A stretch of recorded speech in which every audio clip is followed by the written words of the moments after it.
የተመሰገነ ይሁን። እንግዲህ ደግሞ ዛሬ እጣ ደርሶኝ ሊደሮቼን እድል ሰጥተውኛል። እግዚአብሔር በጣም አብዝቶ ይባርካችሁ።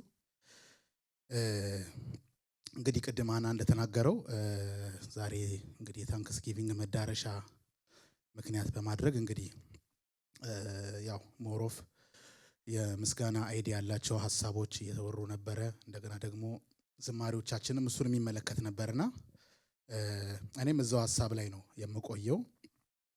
ስለ ምስጋና አንዳንድ ሐሳቦችን እንነጋገራለን ማለት ነው።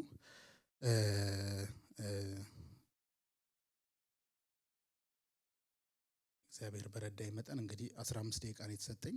ሰስተው አያውቄ ነው በቂ ነው። ያው የእግዚአብሔር ቃል ጀስት ቢነበብ ራሱ በጣም ትልቅ ለውጥ ይፈጥራል ብዬ ከሚያምኑት ነኝ። ምንም 15 ደቂቃ ብዙ ነው፣ ችግር የለም። ሌላ ጊዜ ይሰጡኛል። አውቄ ነው እና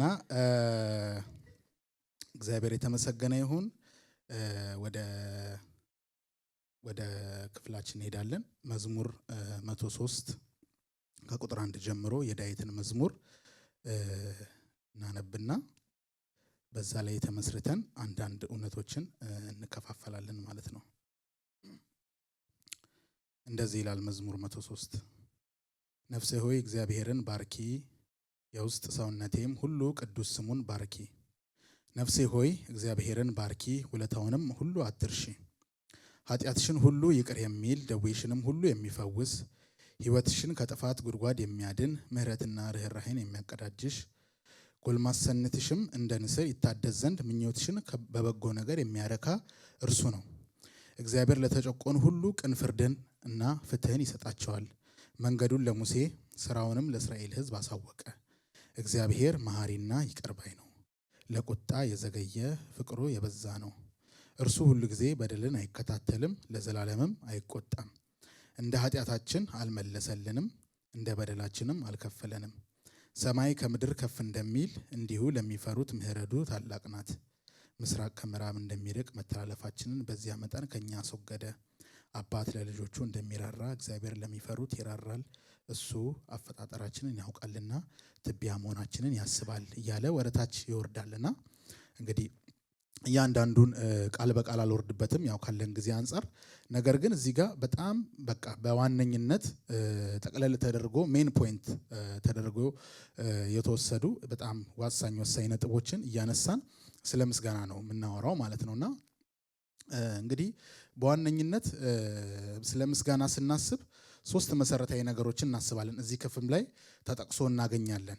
በዋነኝነት እነሱን ነው የምናነሳውና የመጀመሪያው ያመስጋኙ ማንነትና መንፈስ በጣም መታወቅ አለበት። በጣም ማንነቱን ማወቅ አለብን። በጣም እሱ መሰረታዊ ነገር ነው። ማን ነው አመስጋኙ? በምን አይነት መንፈስ ነው የሚመሰገነው? እንዴት ነው የሚመሰገነው የሚለው ያመስጋኙን ማንነት በጣም ማወቅ በቃ ስለ ምስጋና ስናስብ አንዱ መሰረታዊ ነገር እሱ ነው። እዚህም ላይ በደንብ ተገልጾ እናገኘዋለን፣ በደንብ እናየዋለን ማለት ነው። ሁለተኛ ነገር ደግሞ የተመስጋኙ ማንነት ነው ወይም የእግዚአብሔር ማንነት። እግዚአብሔር ማን ነው? ባህሪያቶቹ ምንድናቸው? ለምንድን ነው የምናመሰግነው ከሚለው አንፃር እዚህም ላይ የተጠቀሱ አንዳንድ እውነቶች አሉ። ከዚህ አንፃር ደግሞ ማየት በጣም አስፈላጊ ነው። ሶስተኛውና የመጨረሻው ደግሞ ይሄ ተመስጋኝ ወይም እግዚአብሔር ምንድን ነው የሰራው? ከማንነቱ የመነጨ ወይም ደግሞ በዚህ ማንነት ላይ ተመሰርቶ ምን ስራ ሰርቷል? ለምንድን ነው የምናመሰግነው? እነዚህ በጣም 3 መሰረታዊ ስለ ምስጋና ሳስብ እኔ ፐርሰናሊ በጣም ሰፊ ርዕስ ነው በእርግጥ ምስጋና። ነገር ግን ቤዚካሊ እነዚህን 3 ነገሮች ማሰብ በጣም አስፈላጊ ነው ብዬ አስባለሁና በዚህ ፍሬም ውስጥ ሆነን ነው እንግዲህ የምንነጋገረው። ማን ነው አመስጋኙ? ማን ነው? በምን አይነት መንፈስ ነው ማመስገን ያለበት? የተመስጋኙ ማንነት እንዴት ነው የሚለውን እንደገና ደግሞ ተመስጋኙ ወይም እግዚአብሔር ማንነቱን ተመስርቶ ወይም ደግሞ ባህሪያቱን ተመስርቶ ምንድን ያደረገው ለምንድን ነው የሚመሰገነው የሚለውን እዚህ ጋር ዳዊት ጥሩ አድርጎ ገልጾታል ብዬ አስባለሁና በዚህ ፍሬም ውስጥ ሆነን እንነጋገራለን። ስለዚህ የመጀመሪያ ወደ አመስጋኙ ማንነትና መንፈስ ወይም ደግሞ ወደ አመስጋኙ ማንነትና ልብ ስንሄድ ያመስጋኙን ልብ ወይም ያመስጋኙን መንፈስ ማወቅ በጣም አስፈላጊና መሰረታዊ ነገር ነው። ምስጋናን ሁል ጊዜ ስናስብ ያመስጋኙን ማንነት ማወቅ በጣም ወሳኝ ነው። ምክንያቱም ጀስት ምስጋና የቃላት ድርደራ አይደለም አይደለ? ይሄ ሁላችንም ይገባናል። እና ምስጋና ከቃላት ያለፈ ሚኒንግ ያለው ነገር ነው። ጀስት ማነብነብ ወይም ደግሞ መድገም ሰዎች እንትን እንደሚሉት የሆነ የተሸመደደ ሽምደዳ ወይም ደግሞ የሆኑ ቃላቶችን ባለፈው ዌድ እያለ ነበር በጣም የወደድኩት በብል ወርድስ ነው ያለው። ዝም ብሎ እንትን የሚሉ ነገሮች ቃላትን እየሰካኩ የሆኑ ነገሮችን ማድረግ አይደለም። ከዛ ያለፈ በጣም ትልቅ ነገር አለውና ስለዚህ የሰውየው ማንነት ወይም ደግሞ የሰውየው ልብ በጣም ወሳኝነት አለው ማለት ነው ያመስጋኙ። ዳዊት እዚህ ጋር ሲናገር ምን አለ? ነፍሴ ሆይ እግዚአብሔርን ባርኪ፣ የውስጥ ሰውነቴም ሁሉ ቅዱስ ስሙን ባርኪ እያለ ነፍሱን ይነግራታል ማለት ነው። ስለዚህ እዚህ ጋር ዳዊት ምስጋና ጀስት ያንደበት ብቻ እንዳልሆነ የገባው ይመስላል። ማለት የውስጥ የሆነን ምስጋና ለእግዚአብሔር ያቀርባል። በዚህ አይነት መንፈስ ነው እግዚአብሔርን እያመሰገነ የነበረው። ነፍሴ ሆይ ሲል ጀስት ከውጪ ያለውን የሰውነቱን ወይም ደግሞ ጀስት ለታይታ የሆነ ሳይሆን ከውስጥ የመነጨን ምስጋና ለእግዚአብሔር ሲናገር እንሰማለን። እንደገና ደግሞ ምን ይላል? የውስጥ ሰውነቴም ሁሉ ነፍሴ ሆይ ይልና የውስጥ ሰውነቴን ሁሉ ሁለንተናውን ለእግዚአብሔር በማቅረብ ለእግዚአብሔር ምስጋና መንፈሱን በውስጡ ያለውን ሁለንተናውን ለእግዚአብሔር ሲያፈስ እንመለከታለን ማለት ነውና ስለዚህ ያመስጋኙ ማንነት በዚህ ውስጥ የተቀረጸ መሆን መቻል አለበት ማለት ነው። አንደኛ ከውስጥ የሆነ ከነፍስ የሆነ እውነተኛ አይነት ምስጋና፣ ሁለተኛ ደግሞ ሁለንተናን የሚሰጥ ለእግዚአብሔር ምስጋና ሁለንተናን ውስጣዊ የሆነ በቃ የማይቆጠብ እዚህ ጋር የውስጥ ሰውነቴ ሁሉ ነው የሚለው። ያው ሊተራሊ እንዳልሆነ ሁላችንም እንረዳለን። ማለት ያው እያንዳንዱን እየዘረዘርን የሰውነት ክፍላችንን ጉበቴ ምንም ማለት አይደለም። ምንድነው እያንዳንዱ በቃ ሁለንተናዬ ያመሰግናል እንደማለት ነውና ስለዚህ ምስጋና ያመስጋኙን እንደዚህ አይነት መንፈስ ይፈልጋል። ከልብ የሆነ ለታይታ ያልሆነ ዝም ብሎ ከቃላት ድርደራ ያለፈ ውስጣዊ የሆነ እንደገና ደግሞ ሁለንተናን በሚጠይቅ መልኩ መሆን እንዳለበት ከዚህ ጋር አንድ እንረዳለን። ሁለተኛ የምናየው ሐሳብ ደግሞ ኢንቴንሽናሊቲ ነው። ስናመሰግን በጣም ኢንቴንሽናል መሆን መቻል አለብን። ምክንያቱም ባይ ዲፎልት የሚመጣ ነገር አይደለም። እዚህ ጋር ዳዊትን ነፍሱን ይቀሰቅሳታል። ምስጋናውን አትርሺ፣ ምስጋናውን በቃ እንትን በይ፣ እንዲያደረገልሽ እያለ እንደ ሰርድ ፐርሰን አድርጎ ነፍሱን ይነግራታል። እና አንዳንድ ጊዜ ኢንቴንሽናል ካልሆንን በጣም ከባድ ነው፣ ማመስገን ከባድ ነው። በጣም ኢንቴንሽናል ሆነን እግዚአብሔርን ማመስገን ካልቻለን ብዙ ጊዜ እንረሳለን ሰዎች ስንባል አይደለ? ስንቶቻችሁ ረስታችኋል ብዬ እጅ አላስወጣ ሊያወጣ ነበር ሄድ እግዚአብሔር ይባርክ። እና በጣም እንረሳለን ብዙ ጊዜና በጣም ኢንቴንሽናል መሆን ያስፈልጋል። ካለበዚያ ምስጋና አንዳንድ ጊዜ በቃ የተደረገልንንም ነገር አናስተውልምም ወይ ደግሞ እንረሳለን ወይ ደግሞ ፎር ግራንትድ እንወስደዋለን። በአቢ አባባል ፎር ግራንትድ እንወስዳለን ወይ በቃ ነገሮች ሲደጋገሙ የሆነ በራሳችን ነገር እንትን ያልነው ይመስላልና በጣም ኢንቴንሽናል መሆንን ይፈልጋል ምስጋና። የምር እግዚአብሔር ያደረገልንን ነገር እያንዳንዱ ከምንተነፍሳት እስትንፋስ ትንሽዬ ከምንላት አንዷ ብለን ከምንወስዳት እስትንፋስ ጀምሮ በጣም ትልልቅ ብለን እስከምናስባቸው የህይወታችን ምዕራፍ እግዚአብሔር አደረገው የሚል ኮንቪክሽን፣ በዛ ኮንቪክሽን ላይ ደግሞ የተመሰረተ ኢንቴንሽናሊቲ በጣም ያስፈልጋል። እና ለዛም ይመስላል ዳዊት እዚህ ጋር ነፍሴ ሆይ እግዚአብሔርን ባርኪ እያለ ለነፍሱ ያስታውሳታል። ለነፍሱ ኢንቴንሽናሊ ያንን ነገር እግዚአብሔርን እንድታመሰግን ነፍሱን ሲጎተጉት እንመለከታለን። ሌላው እዚህ ጋር ዳዊትን የምንመለከተው ያመስጋኙ ማንነት ላይ ነን እስካሁን። አንደኛ ኃጢአተኝነቱን የተረዳ ነው። ኃጢአትሽን ይቅር የሚል ይላል። እዚህ ጋር ኃጢአትሽን ይቅር የሚል ሲል እውነት ነው ስለ እግዚአብሔር እያወራ ነው። ነገር ግን ሪሊ ዳዊት እዚህ ጋር ምን ያህል ኃጢአተኛ እንደሆነ ያለሱ ምህረት መቆም እንደማይችል እግዚአብሔር ምህረትን ባያደርግለት ኖሮ ኃጢአተኛ እንደሆነ መቆም የቻለው የሆነውን ሁሉ መሆን የቻለው እግዚአብሔር ምህረትን ስላበዛለት ነው እንጂ የሱ ማንነት ግን ኃጢአተኛ እንደሆነ ተገንዝቧል። ስለዚህ ኃጢአተኝነቱን አክኖሌጅ ያደርጋል።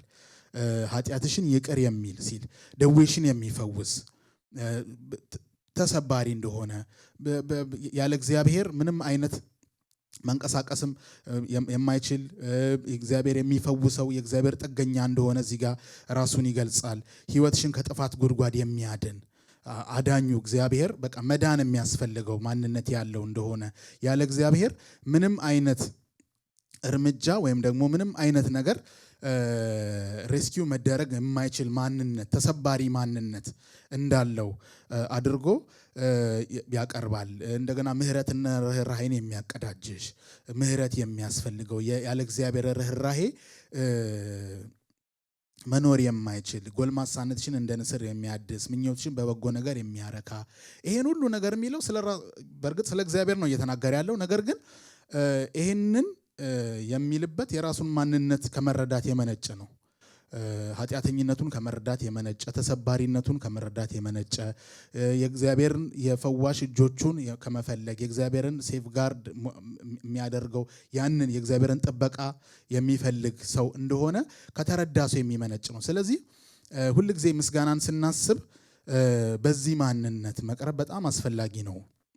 በዚህ ትህትና የምር ኃጢአተኛ ነኝ፣ የእግዚአብሔር ይቅርታ የሚያስፈልገኝ፣ እግዚአብሔር ይቅር ባይለኝ ልኖር የማልችል ልቆም የማልችል፣ እግዚአብሔር ባይፈውሰኝ በጤና ልኖር የማልችል፣ እግዚአብሔር ደግሞ ባይጠብቀኝ በጣም በቀላሉ ወደ ጉድጓድ ውስጥ ወደ ጥፋት ውስጥ ልወድቅ የምችል እንደዚህ አይነት ማንነት ያለኝ ነኝ በሚል መንፈስ መቅረብ። ምክንያቱም ማንነታችንን ወይም ደግሞ ከልብ የሆነ ምስጋና የሚመነጨው ወይም የሚጀምረው ምስጋና የራሳችንን ማንነት ከማወቅ ነው አይደለ? ይሄ በጣም ባይብል ላይ ያለ በጣም ትልቅ ፕሪንሲፕል ነው አይደለ? አሁን ብዙ ጊዜ እንነጋገራለን።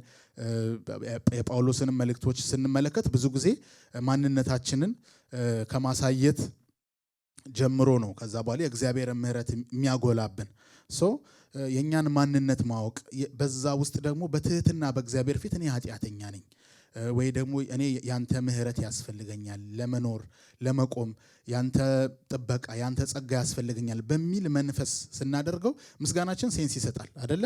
የምር ያንን ኮንቪክት ስናደርግ ጀስት ለማለት ያክል ሳይሆን የምር በቃ ደግሞ ነን አይደለ? በጣም የሰው ልጅ እኮ በጣም ያለ እግዚአብሔር በጣም ከንቱ ፍጥረት ነው። ባለፈው ከቤንጂ ጋር እያወራን ነበርና በጣም በቃ ያለ እግዚአብሔር በጣም እንዴት ያለ ከንቱ ፍጥረት በጣም ትንሽዬ ነገር የሚበቃን ነንና የምር እግዚአብሔር ምህረት ባይበዛልን፣ የምር የእግዚአብሔር ቸርነት ባይበዛልን፣ የእግዚአብሔር ጥበቃ የእግዚአብሔር ይቅር ባይነት የመቆም የምንችል አይደለም። ስለዚህ በዚህ እውቀት ውስጥ ሆነን ስለ ማንነታችን በዚህ ትህትና ውስጥ ሆነን መቅረብ በጣም እጅግ አስፈላጊ ነገር ነው ማለት ነው። ስለዚህ ያመስጋኙን ማንነት ባጭሩ እንደዚህ አድርጎ ይገልጸዋል ማለት ነው። አንደኛ ከልብ የሆነ ምስጋናን ያቀርባል። ሁለንተናን ያጠቃለለ ምስጋና፣ እንደገና ኢንቴንሽናሊቲን በቃ ራሱን እየጎተጎተ ነፍሱን እየነገረ ኢንቴንሽናል ሆኖ እንደገና ደግሞ ማንነቱን አውቆ በትህትና መንፈስ ሲቀርብ እንመለከታለን ማለት ነው። ሁለተኛው ነገር ደግሞ ምስጋናን ስንመለከት የተመስጋኙን ማንነት ወይም ደግሞ የእግዚአብሔርን ማንነት ያማከለ መሆን መቻል አለበት። ምስጋና እዚህ ጋር እንደምንመለከተው ዘልዬ ነው የሚሄደው ከአራት ጀምሮ ያለውን ወደ 8 ሄድና እመለስበታለሁ። ስለዚህ እዚህ ጋር ደግሞ የእግዚአብሔርን ማንነት ደግሞ ይናገራል ማለት ነው። የማመሰግነው እግዚአብሔር ማን ነው? ወይም ደግሞ የምናመሰግነው እግዚአብሔር ማን ነው? የዳዊት እግዚአብሔር ማን ነው ብለን ስንመለከት እንደዚህ ይላል። እግዚአብሔር ለተጨቆኑ ሁሉ ቅን ፍርድንና ፍትህን ይሰጣቸዋል። መንገዱን ለሙሴ ስራውንም ለእስራኤል ሕዝብ አሳወቀ። እግዚአብሔር መሐሪና ይቅር ባይ ነው፣ ለቁጣ የዘገየ ፍቅሩ የበዛ ነው። እርሱ ሁል ጊዜ በደልን አይከታተልም፣ ለዘላለምም አይቆጣም። እንደ ኃጢአታችን አልመለሰልንም፣ እንደ በደላችን አልከፈለንም። ሰማይ ከምድር ከፍ እንደሚል እንዲሁ ለሚፈሩት ምሕረቱ ታላቅ ናት። መተላለፋችሁን በዚያው መጠን ከኛ አስወገደ።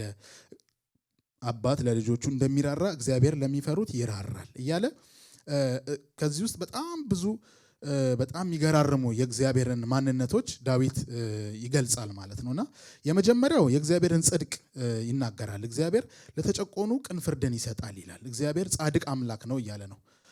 በሌላ አባባል ወይም ደግሞ እግዚአብሔር ቅን ፈራጅ ነው። እግዚአብሔር አይሳሳትም። የሰውን ልብና ኩላሊትን ይመረምራል። የተጨቆኑ የተበደሉ የሚመስሉትን እግዚአብሔር ፍርድ ይሰጣቸዋል። ጻድቅ ነው እግዚአብሔር፣ ለተጨቆኑ ይፈርዳል። ስለዚህ እዚህ ጋር ዳዊት የእግዚአብሔርን የጽድቅ ማንነት ወይም ደግሞ የቅን ፈራጅ ማንነቱን እያነሳ እግዚአብሔርን ሲያመሰግን እንመለከተዋለን።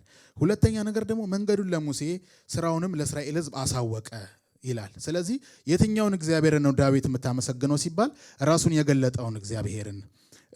እዚህ ጋር እንደምንመለከተው መንገዱን ለሙሴ ስራውንም ለእስራኤል እስራኤል ፈልጎት ምናምን አይደለም ያገኘው እግዚአብሔርን። እግዚአብሔር ራሱን የተገለጠለት ሕጉን መንገዱን እኔ እግዚአብሔር ነኝ እኔ ነኝ ብሎ የተዋወቀው እግዚአብሔር ራሱ ነው።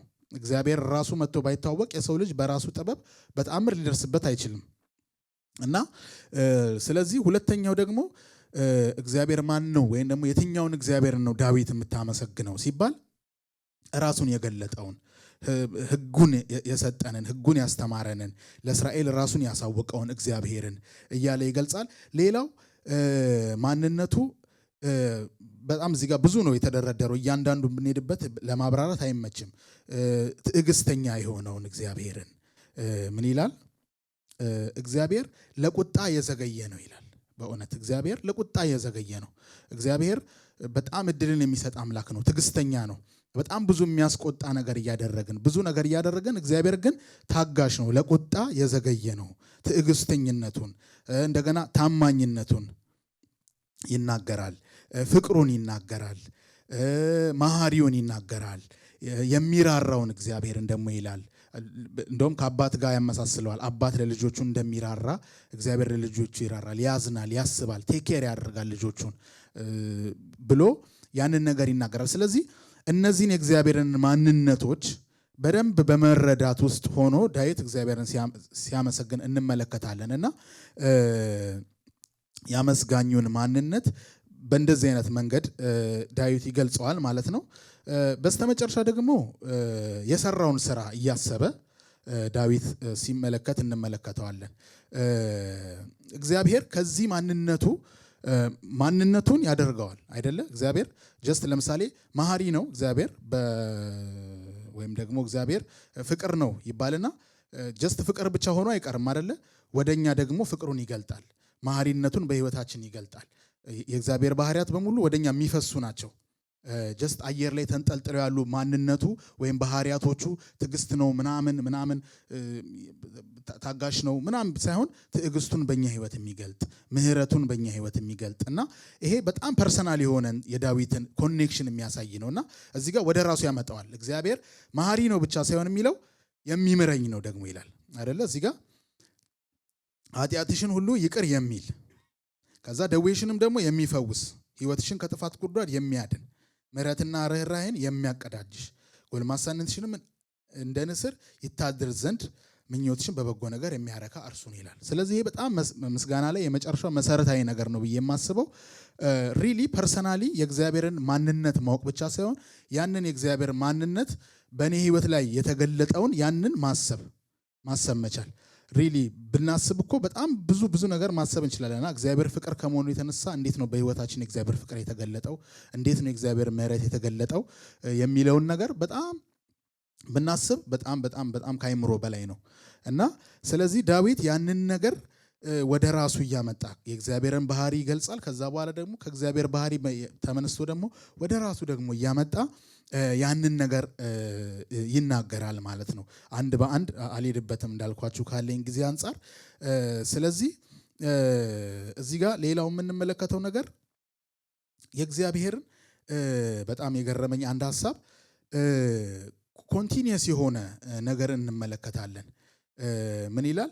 ኃጢአትሽን ይቅር ያለ አይደለም ይቅር የሚል ደዌሽን ደግሞ የፈወሰ አይደለም ፓስት አይደለም። የእግዚአብሔር ፈዋሽነት የእግዚአብሔር ምህረት ኮንቲኒየስ ነው። ፈውሶ ምህረት አድርጎልን ነበረ፣ ምህረት እያደረገልን ነው፣ ምህረት እያደረገልን ይቀጥላል። ፈውሶን ነበረ፣ እየፈወሰን ነው፣ እየፈወሰን ይቀጥላል። እና በጣም የሚገርም ነው። ብዙ ጊዜ እንትን ብዬ አስብ ነበረ፣ ምስጋና ለምድሮ በየቀኑ የምናመሰግነው ማለቴ ብዙ ጊዜ በሰው አልተለመደም አይደለ? ሰዎችን በቃ አና አመሰግናለሁ በየቀኑ እየመጣሁ አና አመሰግናለሁ አልለውም። በቃ አንዴ ያደረገልኝ ነገር ነው ጀስት በቃ አመሰግናለሁ እለዋለሁ ብለውም ይጨንቀዋል። አና በጣም ትሁት ሰው ስለሆነ እና የእግዚአብሔር ግን ለየት የሚያደርገው እሱ አይደለም። እግዚአብሔር ምሮናል ብቻ ሳይሆን እየማረን ነው ይምረናል። እግዚአብሔር ፈውሶናል ብቻ ሳይሆን እየፈወሰን ነው ይፈውሰናል። የእግዚአብሔርን ባህሪያት በየቀኑ ምስጋና የምናቀርበው በየቀኑ የሚደረግ ምህረት ስላለ ነው። በየማለዳው በየቀኑ ጥበቃው እያንዳንዱ ነገር ኮንቲኒየስ ነው አይደለ? መጽሐፍ ቅዱስም ሲናገር እኔ አልረሳችሁም እስከ ሽበት እስከ ሽምግልና የምሸከማችሁ ደግሞ እኔ ነኝ ይላል። እስከ መጨረሻው ድረስ እናት አባት ማንም ሰው ይሄን ጋራንቲ ሊያደርግ አይችልም አይደለ?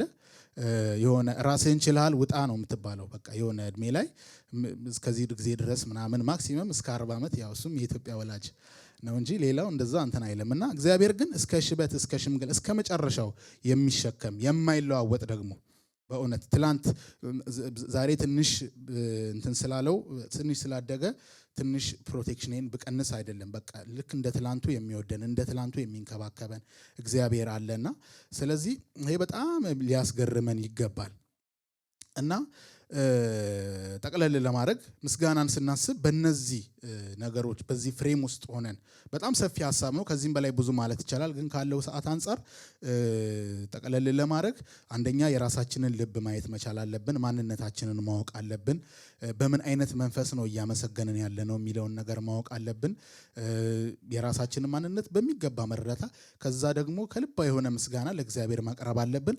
ሁለተኛ እግዚአብሔርን ስናመሰግን ማንነቱን እያሰብን እዚህ ጋር የተደረደሩትን ሌሎችም በጣም የእግዚአብሔር ማንነቶች አሉ የሚገርሙ እያንዳንዱን ብታስቧቸው በእውነት በቃ አመስግናችሁ አጠቁ። ታማኝነቱን ብቻ እግዚአብሔር በቃ ምን አይነት ታማኝ አምላክ እንደሆነ በእውነት መጽሐፍ ላይ በጣም በቃ መጽሐፍ ቅዱስ ባጭሩ ይገለጽ ይባል የእግዚአብሔር የታማኝነት ታሪክ ነው። በእውነት በቃ በጣም ነው የሚገርመኝ የእግዚአብሔር ታማኝነት ውስጥ ከምን ጥግ ድረስ እንደሚሄድ ለዳዊት የሰጠውን ተስፋ ላለማጠፍ ከዳዊት በኋላ የሚመጡ ሰዎች እየበደሉት እንኳን ለባሪያ ለዳዊት ስል እያለ ሲመራቸው እንመለከታለን። ምክንያቱም ለዳዊት ቃል ስለገባለት ዳዊት ሞቶ እኮ ተርሷል። ግን ለዳዊት ለባሪያ ለዳዊት እያለ ኪዳኑን ሲያስብ እንመለከታለን። ለአብርሃም የገባለትን ኪዳን እንዴት አድርጎ በክርስቶስ እንደፈጸመው በቃ መጽሐፍ ቅዱስን ስንመለከት እንዳለ የእግዚአብሔር የታማኝነት ታሪክ ነው። እንደገና በህይወታችንም ደግሞ የአንዳንዱ እኛ ቶሎ የምንረሳ ስለሆንን ዳዊትም እዚህ ጋር ይናገራልና ስለሆነን ነው እንጂ የእግዚአብሔር ታማኝነት በጣም እንትን ነው። አሁን ታማኝነትን ብቻ ነው የእግዚአብሔርን ባህሪ ሌሎችንም ስለ ምህረቱ ብናነሳ ስለ ፍቅሩ በእውነት አመስግነን የምንጨርሰው ጉዳይ አይደለም የእግዚአብሔር ነገር። ስለዚህ ማንነቱን እያሰብን ታማኝነቱን፣ ፍቅሩን፣ ምህረቱን እያሰብን እግዚአብሔርን ማንነቱን ከዛ በኋላ ደግሞ ፐርሰናላይዝ እናርገው፣ ወደ ራሳችን እናምጣው። እግዚአብሔር ፍቅር ነው ብቻ ሳይሆን እግዚአብሔር ፍቅሩን ለኔ ገልጧል። ፐርሰናሊ በኔ ህይወት፣ በኔ ማንነት፣ በኔ አይነት፣ በኔ በሚገባኝ መንገድ ፍቅሩን ገልጾልኛል። ሪሊ እኔ ኃጢአተኛ ነበርኩ፣ ኃጢአቴን ይቅር ብሎኛል፣ ይህንን ነገር አድርጎልኛል በሚል የእግዚአብሔርን ስራ እያሰብን የእግዚአብሔርን ማንነት ደግሞ ከማንነቱ የመነጨውን የእግዚአብሔርን ስራ በህይወታችን የተገለጠውን የእግዚአብሔርን ስራ እያመሰገንን በዚህ መንፈስ እግዚአብሔርን እናመስግን የሚል ሀሳብ ነው ይዤ የቀረብኩት። እግዚአብሔር ይባርካችሁ። እንጸልይና